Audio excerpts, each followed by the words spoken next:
ஆசீர்வாதங்களும் அடையாளங்களும் தேவன் நம்முடைய வாழ்க்கையில் தருவது எதற்காகன்னு சொன்னால், நீங்கள் என்ன நினச்சிட்றீங்கன்னா, கூட்டத்துக்கு போனால் ஆசீர்வாதம் கிடைக்கும், கோயிலுக்கு போனால் சர்ச்சில் போனால் உங்களுக்கு என்ன கிடைக்கும், ஆசீர்வாதம் கிடைக்கும். இப்படி நம்ம நினச்சிக்கிட்டு நம்முடைய வாழ்க்கையை நம்மளே சீரழிச்சிட்டு இருக்கிறோம். சபைக்கு போனால் நம்முடைய வீட்டுக்குள்ள ஆசீர்வாதம் தங்கும்னா இந்த உலகமே இந்நேரம் சபைக்குள்ளே வந்திருக்கணுமே.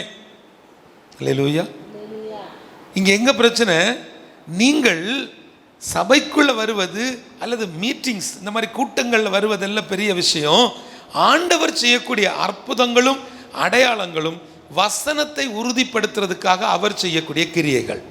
உங்கள் வாழ்க்கையில் ஒரு நன்மை நடக்குது, உங்கள் வாழ்க்கையில் ஒரு அற்புதம் நடக்குது, உங்களுடைய தனிப்பட்ட வாழ்க்கையில், உங்கள் கணவருடைய வாழ்க்கையில் அல்லது உங்கள் மனைவியுடைய வாழ்க்கையில், உங்கள் பிள்ளைகளுடைய வாழ்க்கையில் ஒரு வித்தியாசம் நடக்கிறது. அடுத்தடுத்த ஒரு நிலைக்கு வளர்ந்து போகிறாங்க.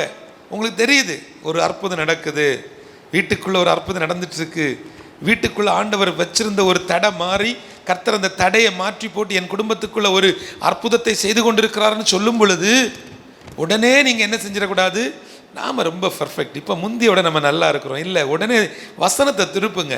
ஆமென் சொல்லுங்க. ஹல்லேலூயா. வசனத்தில் சொல்லப்பட்ட அந்த ஆசீர்வாதம், அந்த வசனம் உறுதிப்பட்டது உண்மைதானா, ஆண்டவர் எனக்கு கொடுத்த அந்த வாக்கு தத்தம் உண்மைதானா என்று சொல்லி என்ன செய்யணும், அந்த வசனத்தை உறுதிப்படுத்தி பார்த்து கொள்ளணும்.